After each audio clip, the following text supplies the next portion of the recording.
So moving on, we have got somebody new in the hot seat. Eileen, over to you. And I'm not in the hot seat. My good friend Judy Payne is in the hot seat. I think we just need to get her unmuted. There we go. Perfect. And Judy is a knowledge management expert, and I know this because I was involved in writing a book with Judy. Amazingly, 5 years ago now. I can't believe how much the time has passed. And this kind of came up. The topic for the month, as Lindsay's probably already explained, is kind of knowledge management. And when we were kind of working through this, we have on the House of PMO website, we have a knowledge library. And I said, just wait until Judy Payne sees that and tells you kind of what's the difference between knowledge management and information management. And Judy's been, kind of, as you saw there, been involved in developing the BSI standards. She's been involved in writing the competency framework with us to make sure we had all of the right words in the competency framework about knowledge management, because knowledge management is something that we at the PMO need to do. So I thought it would be lovely to have Judy with us just to talk a little bit about knowledge management and information management and how we can help do that for the projects and programs we deliver. So welcome on board, Judy. Thank you. Here, and see your first time at being with us on our hot PMO or HotHosue PMO. And so a bit of a kind of a railroader. So we've just got a few minutes. So back to the kind of the good old nugget about what is the difference between knowledge management and information management, Judy? Well, I'm not sure I can explain that in 10 minutes.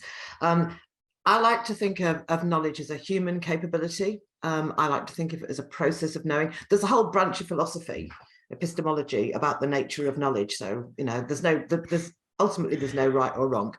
But knowledge is, it's not a thing, it's something that people have, and it involves understanding, and it helps people make better decisions and take more effective actions.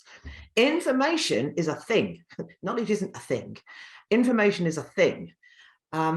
Information is often described as as organized data, which it can be, but it's also information can also be derived from knowledge. So when we wrote our book, Eileen, we wrote down some of our knowledge, but when you write it down, it becomes information. So that's the other. So knowledge can come straight from information can come straight from knowledge, but it's never a complete representation of somebody's knowledge. Nobody can write down everything they know. Nobody can even explain everything that they know about a very detailed subject. They'll always forget something. There'll always be some qualifier, some contextual thing that means it doesn't apply if the temperature is above 35 degrees or something like that. So information is not the same as knowledge. So from a PMO perspective then, where, we are talking about our knowledge management, we've got kind of project managers out there with knowledge. Yep. And we've got PMO people out there with knowledge. Yep. What are the kind of things that we can do then to kind of make sure we actually don't just kind of play with bits of information in databases? What can we actually do to help project managers have access to knowledge and use real knowledge in the delivery of their projects and programs? The main thing that a PMO can do is to connect people to other people. If you read something, if I wrote something down about how to do this bit of project management, or how to do this particular thing in project management, there's no guarantee that anybody reading it would understand what I intended by the meaning. And the same, of course, applies to our book, and the same applies to what I'm speaking now. So if you really want to share knowledge, if a new project team, for example, wants to find out all of the things that are already known that might go wrong, the best thing they can do is talk to somebody else, because then they can, in a conversation, there are opportunities to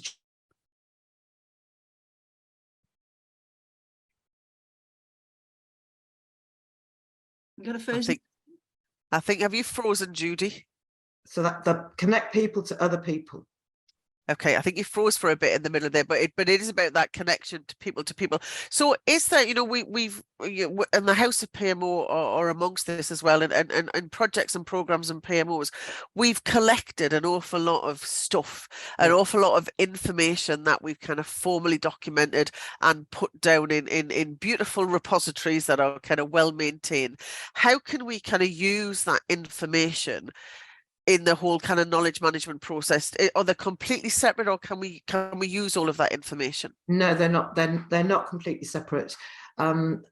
Sharing information is a way of sharing knowledge, but the not just on its own, it's just information management, because when somebody reads something, they might not understand the intended meaning. So the best thing, you need to share information. You can't have a conversation about absolutely everything with 2,000 people.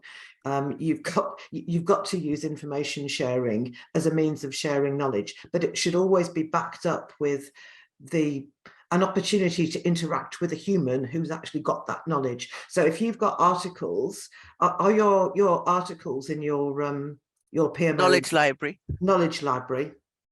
Do your articles have the name of the author on them? Yes. Right. Yes, Do they do. have contact details for the author? If they're the local ones, predominantly, yes, they do. Yeah. Is there a way that people who are reading the same article can talk to each other, online chat or something, to exchange their ideas about what it means and how it might be applied? Whatever it Not is. yet, but we're definitely looking, and I know that Melissa will be cringing in the background because we know that's her job, where we're looking at expanding the website so we can actually kind of have those discussions. Yeah. Okay, that's how knowledge management and information management interact.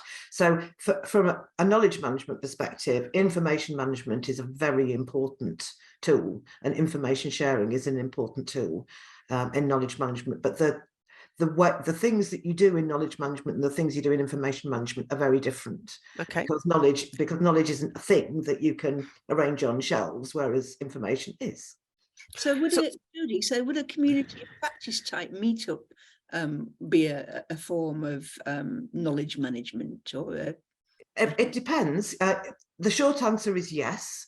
Communities of practice are an important part of knowledge management, because they're places where people who the important thing is the practice. So people who are practitioners in the same subject area can develop knowledge, create new knowledge. They can maintain knowledge, they can maintain information about their subject area as well. So communities of practice came from learning, they came from education, but they're widely used in knowledge management. It's always better to have a group of people who are actively discussing and keeping that knowledge alive, not just writing it down. I said it depends, because communities of practice actually have, to be a proper community of practice, you have to meet 3 criteria. One is that you have a subject area. One is that you are a community of people with relationships, because trust is important in knowledge management. Nobody's going to share their wacky ideas or their libelous thoughts with somebody that they don't trust, and they need to. And the third thing is practice. It's got to be practitioners, not people who are just interested in finding out more. Yeah. And you know what, I'm just reflecting there, and kind of one of the things that we do on the conference is we do try to provide plenty of room so people before and after the talks can actually have those kind of conversations and continue the learning. And I'm very conscious of time. Just kind of one final thing, Judy, because I just know you love the subject. Our lessons learned databases, how can we improve them to actually kind of really use the knowledge that created that information? How can we better use that for kind of improving project and program delivery going forward? 2 things. First of all, it's a bit like the knowledge library. If you've got the name of the person who learned the lesson and who wrote the lesson, put that in the database. But the big thing with lessons learned, if they are stored in some sort of a database, and this is a role for a PMO, is to look for common themes in that learning, because a lesson isn't actually learned until it results in a change in practice.